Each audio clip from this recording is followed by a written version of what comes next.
अस्सलामुअलैकुम नाज़रीन, मैं हूं सैयद जुल्फ़िकार गिलानी और आप देख रहे हैं गिलानी व्लॉग्स। रावलपिंडी के भावड़ा बाज़ार की नीम तारीक गलियों में आने वालों का मुमकिन है कि सांस घुटता हो, लेकिन बहुत कम लोगों को ये पता है कि कभी इन्हीं गलियों में रावलपिंडी की तारीक सांस लिया करती थी। जो इब्तदा का रावलपिंडी था वो इसी भावड़ा बाज़ार और इसके साथ नीम तारीक गलियों पर मुश्तमिल होता था। लिहाजा जब आप किसी गली में दाखिल हों तो वो नीम तारीक ज़रूर है, लेकिन उसकी तारीख़ बहुत कदीम है। इन्हीं नीम तारीक गलियों में वो लोग भी कभी रहा करते थे जो आज पाकिस्तान के दारुल हुकूमत इस्लामाबाद में बहुत बड़ी जागीरों के मालिक थे। उन जागीरों पर आज पाकिस्तान की कौमी assembly, supreme court, parliament, secretariat के बहुत से हिस्से, शारा दस्तूर और ऐसी बहुत सी इमारतें कायम हैं।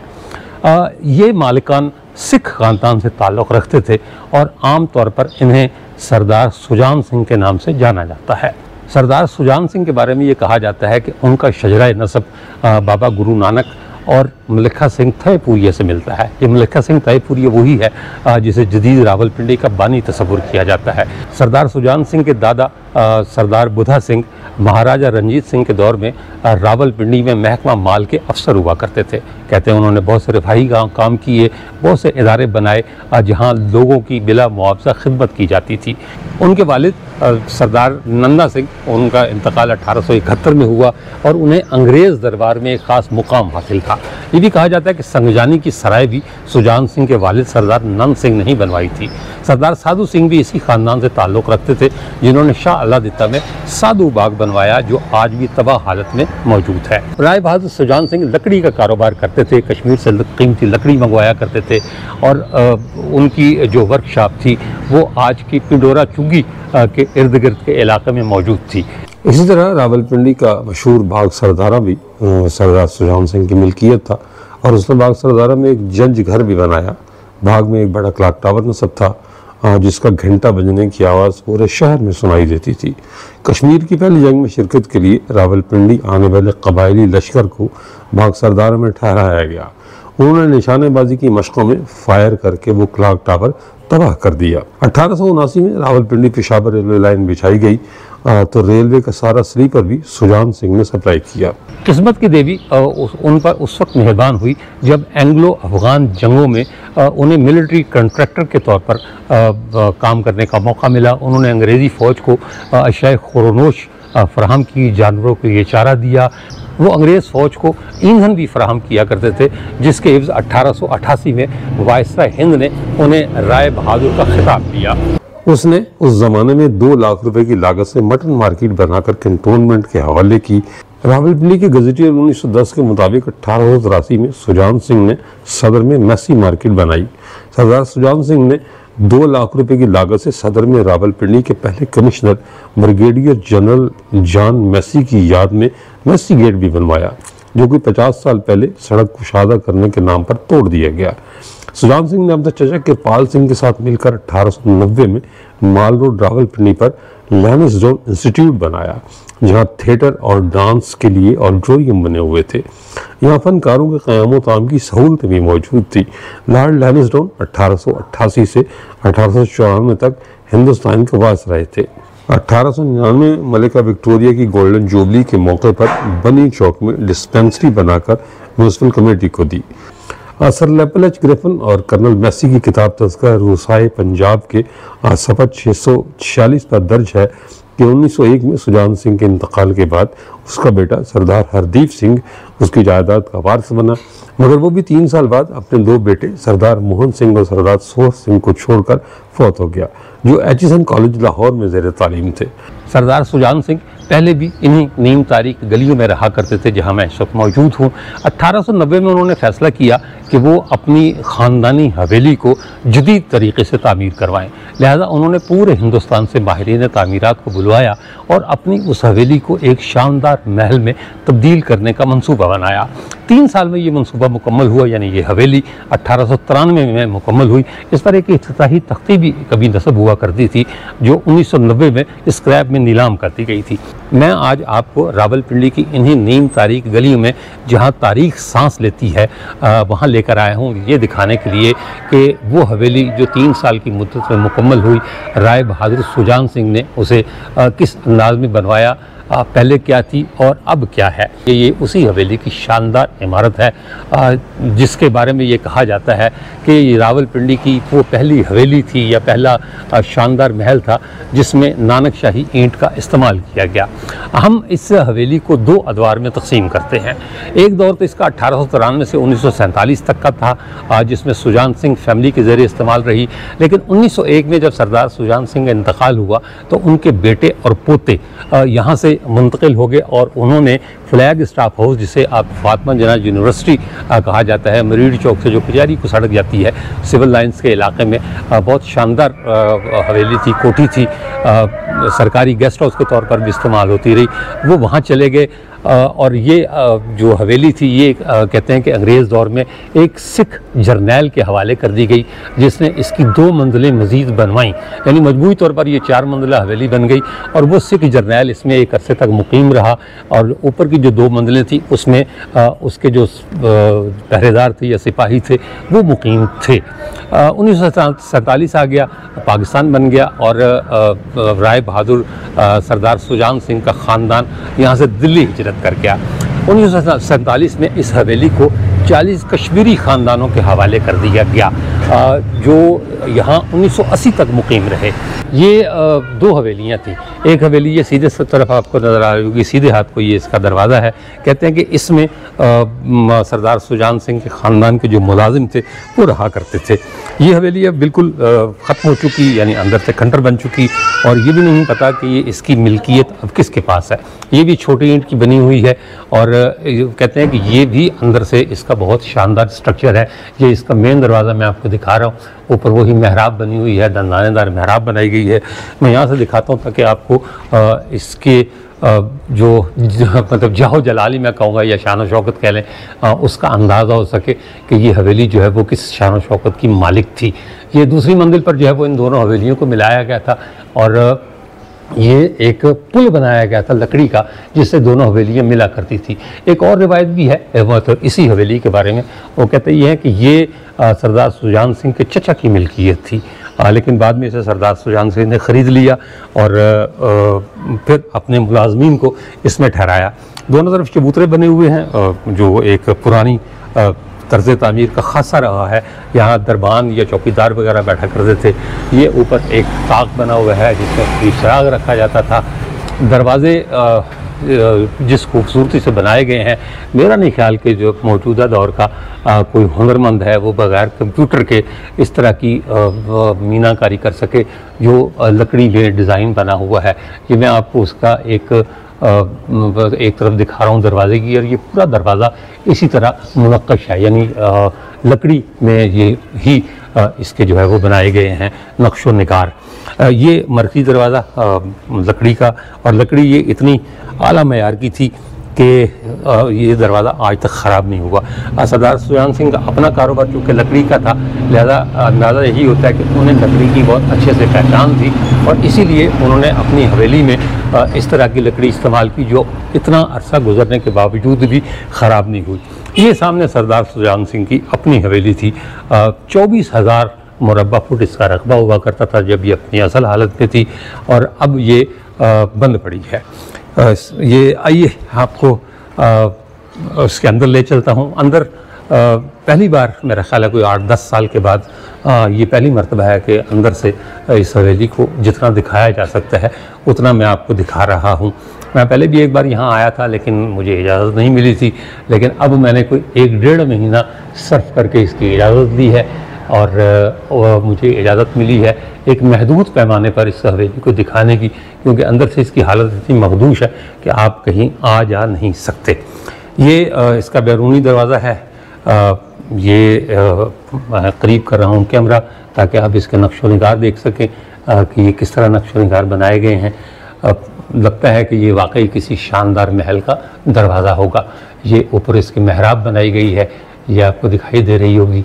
और सारे का सारा दरवाज़ा लकड़ी की इंग्रेविंग की गई है, मतलब लकड़ी में खुदाई की गई है और खुदाई की मदद से नक्शो निगार बनाए गए हैं। ये ऊपर से नीचे तक आ जाए तो एक ही अंदाज जो है वो नज़र आता है। ये इसका मेन पट हैं, दोनों किवाड़ जो इसके हैं। ये सामने अगर आप देख सकते हो, क्योंकि रोशनी ज़रा कम है, लेकिन इस पर म्यूल्स बने हुए हैं जो एक रोज़मर्रा काम काज से मुताल्लिक़ होते हैं। एक खातून है, कोई हाथी पर या घोड़े पर कोई बैठा हुआ है, ऊपर झंडा भी है। इसी तरह जो है वो एक यहाँ भी नक्शो निगार बने हुए हैं। ये ऊपर गुलदस्ते बने हुए हैं, इस तरह भी यही सूरत हाल है। और निचले हिस्से में भी फूल ही बनाए गए हैं। तो ये देख लें कि ये 1893 और ये 2025 अब तक इसकी लकड़ी जो है वो ख़राब नहीं हुई। इसके दोनों तरफ भी इसी तरह का जो है वो बने हुए हैं चबूतरे से, जहाँ कभी उनके दरबान बैठा करते थे। यकीनी तौर पर ये मेहराबें बनाई गई हैं। ये इसके ऊपर ये जो है वो इसी में डिज़ाइन बनाए हुए हैं। मतलब ये अलग ऐसे ही लगता है कि ये एक ही पीस है जिसे ऊपर तक ले जाया गया है। ये ऊपर तक आप देखेंगे तो आपको एक ही नज़र आएगा। मेहराब बहुत बड़ी है, जिसमें अब जो है वो दरारें पड़ गई हुई हैं और ऐसा लगता है कि ये किसी वक्त भी गिर जाएगी। लेकिन ये कि ये बहरहाल अभी मजबूत लकड़ी का बना हुआ है। इधर भी ताक बने हुए हैं जिनमें चिराग रखे जाते थे। ये भी एक ताक है। इसी तरह का एक ताक जो है वो वहाँ भी बना हुआ है, उस तरफ भी बना हुआ है। वहाँ भी ये अपना चिराग रखे जाते थे। ये दरवाज़ा जो है कहते हैं कि ये मेहमानों के लिए इस्तेमाल होता था। दूसरी तरफ जो है वो इनका मेहमान खाना था। जो मेहमान आया करते थे वो ये दरवाज़ा इस्तेमाल करते थे और जो घर के अफराद होते थे वो ये दरवाज़ा इस्तेमाल करते थे। ये आगे एक छोटा सा बरामदा बना हुआ था। लोग अब भी यहाँ आते हैं, तस्वीरें बनवाते हैं, क्योंकि उन्हें अंदर जाने की इजाज़त नहीं है। लेकिन मैं आपको अंदर ले चलता हूँ और दिखाता हूँ कि अंदर से हवेली कैसी है। आइए जी, आपको अंदर ले चलते हैं और जो हवेली का बचा कुछ हिस्सा है वो दिखा देते हैं।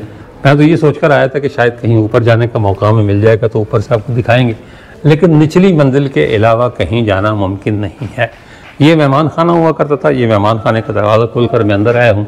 ये अब तो खैर जो असल दरवाज़ा था तो अल्लाह जाने ख़त्म हो गया। बाहर से जो है वो टीन की पतरियाँ लगाकर इसे जो है वो कवर किया गया है। ये सूरत हाल है जी हवेली की। जो मतलब जगह जगह से इसकी छत ख़त्म हो गई हुई है, लकड़ी की छत बनी हुई थी। और ऊपर जाना ख़तरे से खाली नहीं, बल्कि इजाज़त ही नहीं दी जाती। ये भी कहा जाता है कि ऊपर जिन्नात का साया है और मतलब खौफ आता है। खैर मुझे जिनों से तो खौफ नहीं आता। मैं जिनों की मौजूदगी में भी ऊपर जाने को तैयार हूँ, लेकिन ऊपर जाने का ना तो कोई रास्ता है और ना ही कोई ऐसी महफूज जगह है जहाँ खड़े होकर आपको हवेली के बारे में कुछ बताया जा सकता है। ये जैसे ही अंदर आते हैं तो ये बरामदा है। ये वो बरामदे हैं जिनके बारे में ये कहा जाता है कि कभी यहाँ मोर नाचा करते थे और एक शेर बंधा होता था जो इन राहदारियों में चहलकदमी भी किया करता था। कहते हैं कि शाम होते ही मौसीकी की तानें कहीं किसी जगह से बुलंद होती थी और वो मौसीकी फिर जो है वो पूरे इस महल में गूंजा करती थी। लेकिन अब ना मौसीकी रह गई, ना शेर रह गया, ना वो मोरों के रक़्स रह गए। अब ये इसका मरकज़ी सेन था जहाँ कभी रौनक हुआ करती थी, लेकिन अब ये वीरान है। इसे बनाने के लिए सामान हिंदुस्तान के बाहर से जो है वो मंगवाया गया था। छतों और चुबारों पर लकड़ी का नफीस काम किया गया था। लोहा और लोहे की चादरें और तांबा, ये कहते हैं बरतानिया से मंगवाया गया था। इसी तरह जो है वो पुराने लोग ये भी बताते हैं कि हवेली की तामीर में सोना भी इस्तेमाल हुआ था। कहते हैं कि जी इसकी दीवारों में सोने से कशीदाकारी की गई थी। मकीन सोने चांदी के बर्तनों में खाना खाया करते थे। और ये सेहन जहाँ मैं खड़ा हूँ यहाँ मोर नाचा करते थे। सरे शाम बड़े बड़े चिराग और फानूस जल जाया करते थे। माहिर मुसव्विरों ने इसकी दीवारों पर बहुत नादिर शाहपारे बनाए हुए थे। ऊपर की मंजिल पर खूबसूरत झरोके थे। धूप से बचाव के लिए लोहे के शेड इस्तेमाल किए गए थे जो इटली से लाए गए थे। ऊपर जो है वो एक खुली जगह भी हुआ करती थी किसी ज़माने में। एक अंदाज़ा है कि सुजान सिंह फैमिली उस जगह को अपनी पार्टियों के लिए इस्तेमाल किया करती थी। फर्नीचर विक्टोरियन तर्ज का था और खाने के बर्तन जो है वो चीन से मंगवाए गए थे। यानी ये एक पुरतअय्यश शानदार महल था, जिसे आप हवेली अगर कहें तो वो नहीं जो है वो मामला पूरा नहीं होता, बल्कि अगर इसे महल ही कहें तो बेहतर है कि ये अपने दौर का एक शानदार महल था। बताने वाले ये भी बताते हैं कि हवेली की दीवारों में एक ख़ास मवाद इस्तेमाल किया गया था जिसमें अंडे और दालें भी शामिल थीं। फराहमी आब यानी पानी का इस हवेली में अपना एक बंदोबस्त था। गहरा कुआं था जिसमें 30 छोटी छोटी नालियाँ निकाल कर जो है वो पूरी हवेली को पानी फराहम किया जाता था। एक आध कमरा खुला है, वो मैं आपको दिखा देता हूँ। ये सामने का दालान जो मुझे नज़र आ रहा है, ये उसका अंदाज़े तामीर मैं आपको दिखाता हूँ। ये वो जो कमल के फूल, एक सिख जो तर्ज़ तामीर है वो, और ये ईंटों की मदद से ही ये सुतून बनाया गया है जो ऊपर तक चला गया है। डाट बनी हुई है अपना ईंटों के साथ, और इस तरफ भी वही सूरत हाल है। ये भी दरवाज़ा इसी डिज़ाइन का है। अंदर कुछ नहीं है, अंधेरा है, लेकिन मैं आपको ले चलता हूँ। अगर कुछ दिखाई दे तो ज़रूर जो है वो नज़र पड़ेगी। ये वो झरोके हैं जिनमें शाम होते ही चरागां कर दिया जाता था और ये सेंध फिर जगमग जगमग किया करता था। ये इस तरह के झरोके कई जगहों पर मौजूद हैं। ये एक कमरा जो अपनी खस्ता हाली हमें बता रहा है। 45 कमरों में से मेरा ख्याल है कि शायद 6-7 कमरे ही ऐसे हैं जिन तक रसाई मुमकिन है। छत लकड़ी की थी, लकड़ी आज भी अपनी जगह कायम है, लेकिन बहुत सारी जगहों से अब ये लकड़ी पोसीदा हो चुकी है। पोसीदा होकर बल्कि झड़ कर गिर चुकी है। ये एक दरवाज़ा आपको सामने नज़र आ रहा है। ऊपर यकीनी तौर पर शीशा लगा होगा, और कहते हैं कि रंगीन शीशे लगे हुए थे इन पर जो अब नहीं रहे। इसका भी सारा कुछ निकल गया हुआ है इस दरवाज़े का।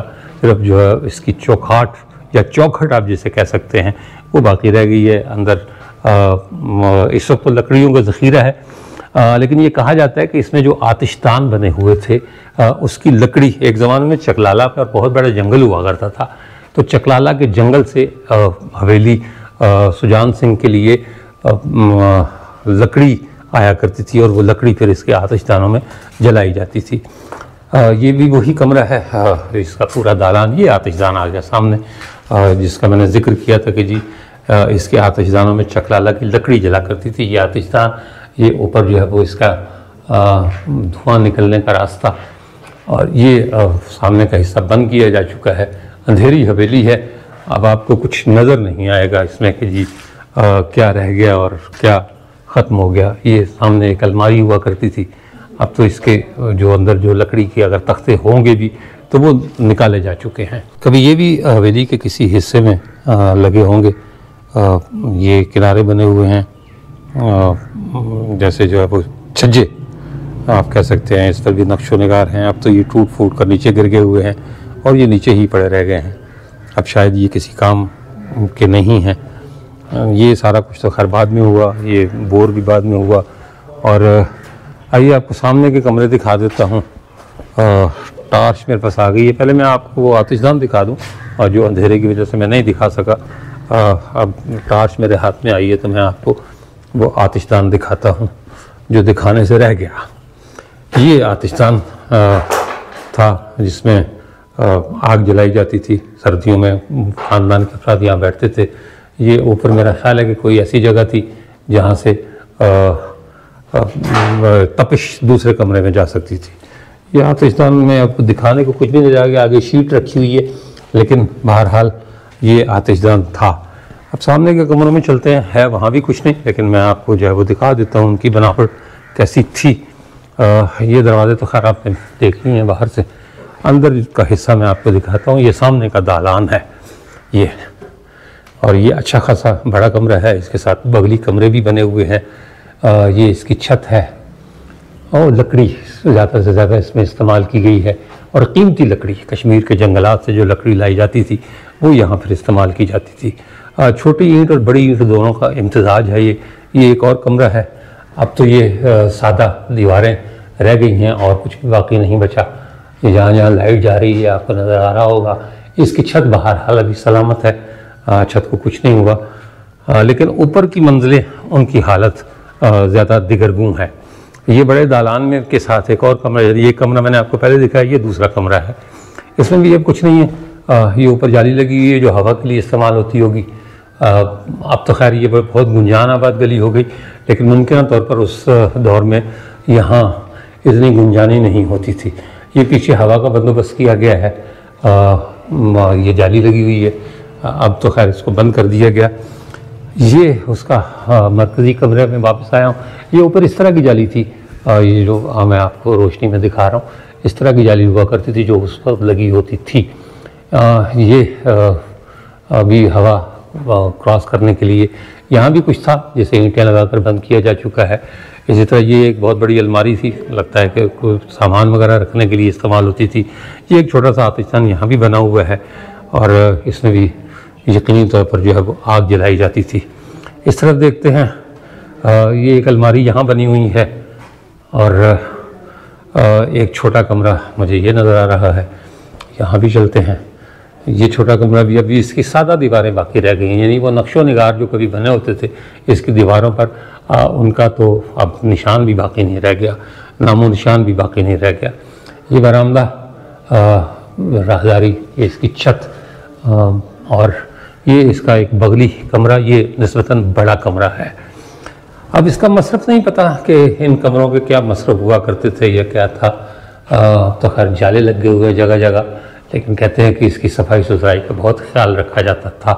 ये भी एक अलमारी शेल्फ टाइप की बनी हुई है, एक शेल्फ वहाँ बनी हुई है। नीचे का फर्श जो है वो नया लगता है मुझे, यानी पुराना फर्श तो ख़त्म हो गया। ऐसा हो नहीं सकता कि जो है वो इतनी शानदार हवेली का फर्श जो है वो इस तरह का हो, ईंटें वगैरह लगी हों। एक कमरा ये है, ये तो मुझे ऐसा लगता है जिससे वार्डरोब टाइप की कुछ चीज़ हो। ये छोटा सा कमरा है और इसमें कोई ऐसी वो नहीं है, लगता यही है कि सुजान सिंह फैमिली की वार्डरोब होती थी। ये तो हो सकता है, ये मेरा अपना अंदाज़ा है, मतलब मैंने कहीं लिखा हुआ पढ़ा नहीं है। ये छत और हवेली ख़त्म हो गई, मतलब निचली मंजिल पर दिखाने के लिए यही कुछ था और ऊपरी मंजिल पर कोई ऐसी जगह सलामत नहीं जहाँ मैं आपको ले जा सकूँ। ये इस तरफ भी मेरा सीढ़ियों पर चढ़ती होंगी, लेकिन इसको दरवाज़ा बंद किया जा चुका है। और इस तरफ क्या है जी, इस तरफ भी जो है वो एक कमरा है। ये कमरा, ये सूरत हाल है जी इस कमरे की। ये तो अब अंदर से सुजान सिंह का शानदार महल खंडर बन गया हुआ है। अब अगर बाहर से दीवारें देखनी हैं तो वो इससे ज़्यादा खूबसूरत लगती हैं जो चीज़ अंदर बची है। हालांकि अपने वक्त की, अपने दौर की ये खूबसूरत तरीन हवेली हुआ करती थी। 1937 में इसी हवेली में बिजली भी लगी थी। यूँ रावलपिंडी के ये अव्वलीन मकानात में से एक बनी जहाँ बरक़ी उम्क में रोशन हुए। हवेली सुजान सिंह में और कुछ हो या ना हो, लेकिन न्योले बहरहाल मौजूद हैं। ये सामने आपको ये घूमता हुआ नज़र आ रहा होगा, ये न्योला।